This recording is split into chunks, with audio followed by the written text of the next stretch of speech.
หอนมองที่เพิ่นหาหอยแล้วเด้อพี่น้องสาวอ้อยกำลังหาหอยเนาะอุ้ยได้เร็วเบิ่งปาดหอยใหญ่ขนาดเนาะปาดดำขี้ลีเนาะบ่ถึกแดดกระดำเนาะหอยก็ได้อยู่น้ำตลอดเด้อมันอยู่ในน้ำตลอดเนาะมี อ๋อก็เลยมาดำเนาะโอ้ สจอย เป็นยังหนองคือใส่ไม้นี่อยู่ในกลางสระนี่ ย่านพลัก ยันเขาลักปลาอ๋อก็เลยเอาไม้เอาตอกมาลงไว้แล้วก็เพิ่นจะว่านแฮบ่ได้แล้วก็ใส่มองบ่ได้เนาะอ๋อหอยใหญ่เนาะตะจูบคักเนาะ มีน จูบสดๆก็ได้บ่นี่ ได้ แม่นติเอาไปแกงก่อนติเอาไปต้มก่อนติเนาะ แม่น อ๋อ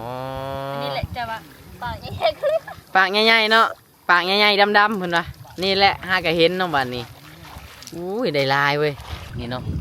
นี่พี่น้องถ้ามากับน้องอ้อยนะบ่ต้องย่านว่าบ่มีหอยเนาะเพราะว่าเจ้าของเป็นคนเลี้ยงหอยอยู่แล้วน้องอ้อยเนาะ โดย เดี๋ยวเลี้ยงมาเฮิงเลยติ กดแล้ว อ๋อตั้งแต่น้อยพุ่นใส่หอยนะมาเบิ่งดูจะเฮ็ดแบบนี้ดูโอ้หอยจูบมันบ่หรือว่ามีหอยผสมน้ำนี่ มีแต่หอย อ๋อหอยปากกว้าง แล้วก็หอยจูบเนาะ โดย โอ้มื้อนี้น่ะสิพาอ้ายจี้หอยแก้มเหล้าติ แม่น โอเคพี่น้องจี้หอยแก้มเหล้าเลยมื้อนี้น้องจอยกับน้องอ้อยพาเนาะพาไปพอได้กินเนาะ แม่น พอได้กินพอได้จูบพี่น้อง กำลังเดินทางเลยวะนี่ โดย มาพี่น้องไปหาเก็บหอยปากกว้างน้ำกันเพิ่นว่า จากปากกวางจากละเอ้ยปากกวางเห็นปากกวางปลา แม่นบ่ จากแนวใด อ๋อเดี๋ยวเฮาคอยย่างไปพี่น้องเนาะสาวจอยกับสาวอ้อยสิพาไปเก็บหอยเนาะ โดย มั่งอยู่บ่กินหอย ไม่สีเลยแหละทีนึงในหัวใจเลย เอ้อ คือใส่เวนตา ไอ้ถือแดดไล่มาได้ ยันดำว่ะ แมนไอ้มันต้นกิน อยากนำประมาณนี้เลยค่ะ บรรยากาศเนาะ ให้มันหมดไป ถ้าน้องเฮ็ดเวียกนะซ้ำนี่ฮะก็พักผ่อนบ่ ไม่มี โอ้ตอนนี้คือ12โมงเลยนะพี่น้องบรรยากาศเนาะ ช่องโมกออก มีลมพัดเย็นๆย่างไปเลย อันนี้จะลงพัด เดี๋ยวเฮาย่างไปเบิ่งเนาะสระน้องจอยกับน้องอ้อยเนาะมื้อนี้ว่ามันสิใหญ่ส่ำใดเนาะเดี๋ยวไปเบิ่งนํกันเลยพี่น้องคอยว่าตั้งใหญ่แน่นอนแหละน้ำมันขุ่นบ่อ๋อช่วงนี้ฝนตกเนาะอืมสระใหญ่คักเด้อพี่น้องเดี๋ยวไปเบิ่งนํกันคอยว่านะผู้ใดนี่อันนี้ก็ส่วนมันของน้องบ่วาดเฮ็ดจักสวนปีนี้สาวอ้อย ลายส่วนอยู่ หลายสวนอยู่ แต่ว่าราคามันนำลงปีนี้นะ บ่ราคามันลงขั้นว่าราคามันขึ้นนี่ก็พอได้กินพอได้ใช้เนาะ ว้า แดดดีๆพี่น้องเลย ไม่ได้หอนบอกกูใส่เสื้อถุง บ่ไอหนาวหอนมองที่เพิ่นหาหอยแล้วเด้อพี่น้องสาวอ้อยกำลังหาหอยเนาะอุ้ยได้เร็วเบิ่งปาดหอยใหญ่ขนาดเนาะปาดดำขี้ลีเนาะบ่ถึกแดดกระดำเนาะหอยก็ได้ อยู่น้ำตลอดเด้อ มันอยู่ในน้ำตลอดเนาะ มี อ๋อก็เลยมาดำเนาะ มีแล้ว โอ้ สจอย หากระหูได้บ่หอยปากกว้างของเพิ่นกว้างอีหลีเลยพี่น้องเอ้าจังได๋มันสิออกบ่ติเอาไปใส่อันคล้องก่อนบ่ สิไปใส่เล่นเนี่ย สิไปใส่แหละพุ่นสระของเพิ่นน่ะหอดพุ่นเลยพี่น้องเนาะมาอีกแล้วเนาะสาวจอยสาวอ้อยบัดนี้ คนบ่เคยมาเนาะก็เลยต้องมาแล้วมื้อนี้เนาะ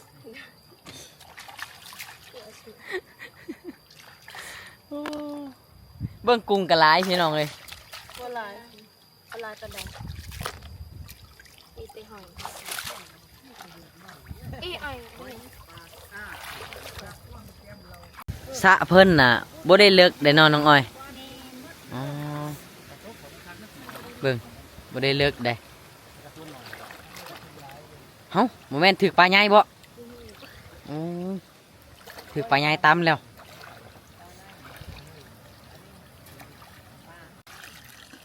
ป าดกุ้งคือตัวใหญ่แท้ อยากกินบ่ อยากแล้วเนาะไอ้มักกุ้งสดนั่นแหละใส่เอามาโชว์ดูน้องอ้อยมาผีมึงดูอ้าวหลุดแล้วโอ้ไปเลยบัดนี้ โอ้ยเสียดายเนาะ บ่เป็นยังหนองคือใส่ไม้นี่อยู่ในกลางสระนี่ ย่านพลัก ยันเขาลักปลาอ๋อก็เลยเอาไม้เอาตอกมาลงไว้แล้วก็เพิ่นจะว่านแฮบ่ได้แล้วก็ใส่มองบ่ได้เนาะอ๋อจังสี่ได้พี่น้อง ตกแล้ว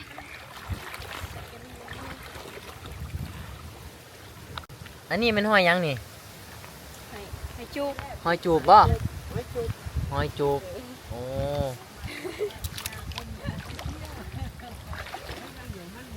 เดินเฮาลูกเคยแล้วได้บัดนี้พี่น้องโอ้ยเหมือนแรงนอนรับดีแหละเนาะ ระวังปิงเข้าผ้าทุ่งเด้อน้องเด้อมีปิงบ่ บ่ค่อยมี บ่ค่อยมีเนาะอ๋อ แต่ก่อนนะมีตอนยังเพชรรวม อ๋อระวังเลยแหละบางทีมันมีเนาะเฮาก็บ่จัก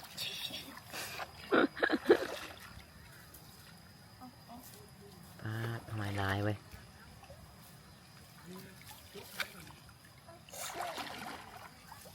ปาดเอามาโซ่พี่ดู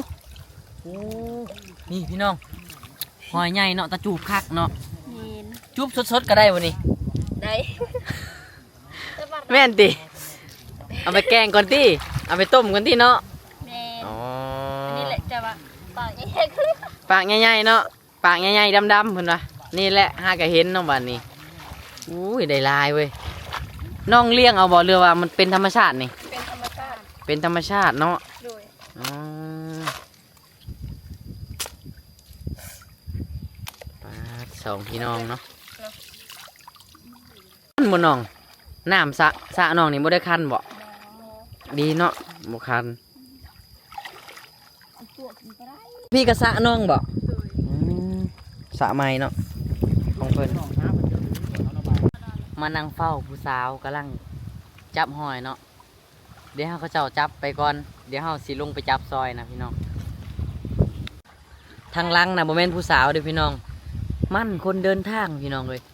ลอยไปลอยมาเนาะเฮ็ดคือปีกนี่แหละโอ้ยลงทุนขนาดเลยเบิ่งทรงเสือเปียกเบิดบัดนี้ปาดพี่น้องอันนี้สระไหมบนน้องอ้อย มี อ๋อ โดนคือกัน แต่โดนคือกัน จกไหมเนาะ จกไงบนนี่ แม่น อ๋อแล้วก็ปลากับห้ากับพอน้องห้ากับปล่อยเนาะ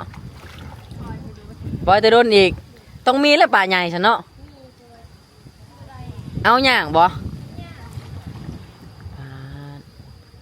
เอาหย่างก็ดูดไปเลย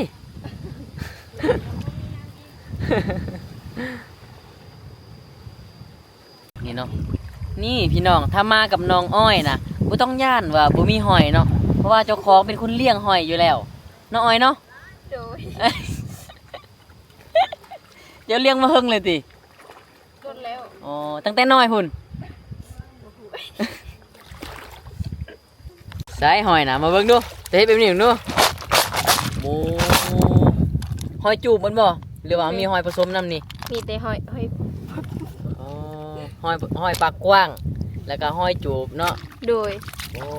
มื้อนี้น่ะสิพาอ้ายจี้หอยแก้มเหล้าติ แม่น โอเคพี่น้องจี้หอยแก้มเหล้าเลยมื้อนี้น้องจอยกับน้องอ้อยพาเนาะพาไปพอแล้วว่าวันนี้ได้หลายแล้วเนาะพอได้กินเนาะ แม่น พอได้กินพอได้จูบพี่น้อง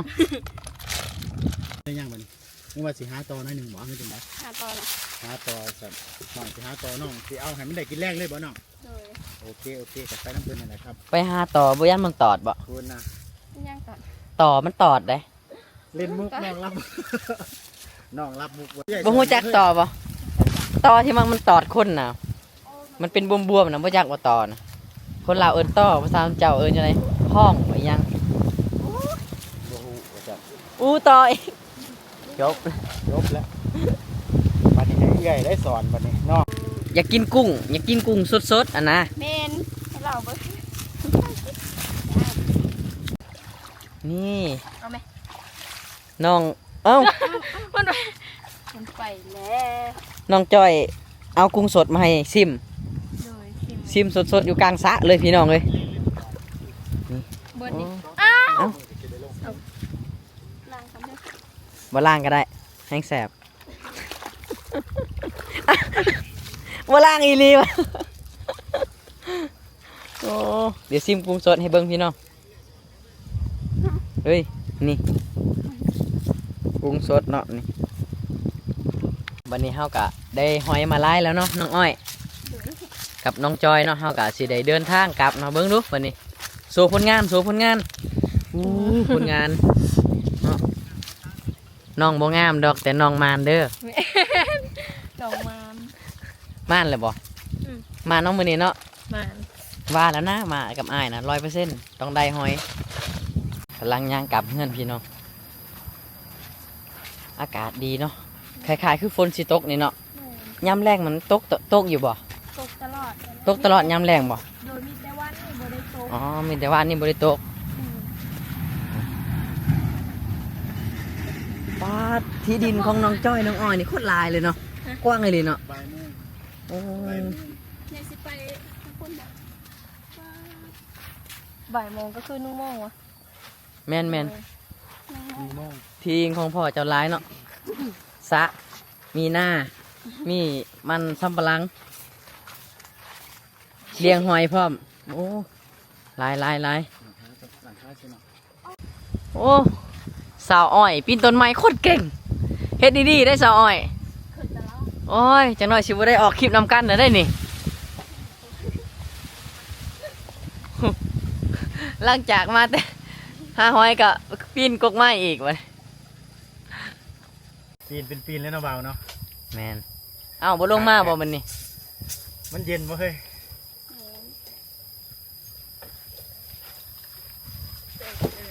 โอ้ยไหวใหม่ลีเนาะ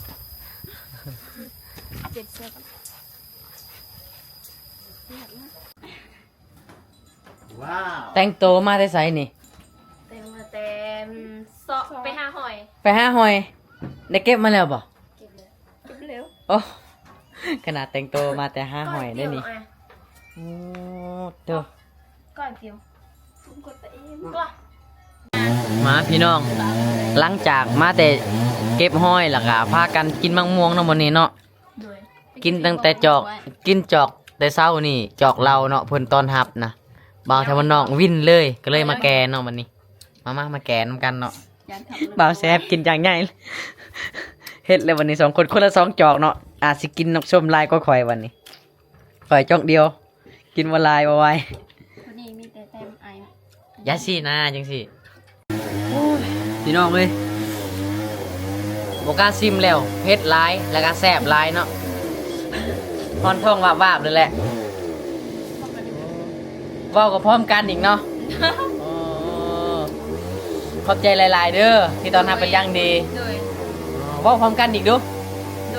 ยมันโมได้ มันเว้าบ่ได้บ่ ต้องบังเอิญ ต้องเอิ้นบ่ โดย เออเนาะเดี๋ยวมื้อแรงอายสิแวะกินหอยน้ำเด้อ โอเค อ๋อน้องเช่นอะไรกิน เซียวส้มวะ ต้มบ่ โดย อ๋อต้มแกง แกง หรือว่าอ้อมใส่กิเหล็กบ่ ขี้เล็กมันคือหยัง บ่จักกินเล็ก น้องบ่จักได้ น้องบ่จัก อีหยัง มันคือแบบยอดที่ดักแด้มากินน่ะนะบ่จักเลย เดี๋ยวนี้บ่มีเลย บ่มีกิเหล็ก มันมักอยู่แถวน้ำเซดอก มันมีมักบงนะที่มักกินกินแล้วก็จะเอาไปเก็บนะ เด็ก แรกๆมากินนะชมเจ้าเอิญว่าอิหยัง ดักเดะ กกอันนั้นนะชมเจ้าเอิญอิหยังเลย กบเอาปู อาปูภาษาลาวเอิญว่ากิเล็ก โดย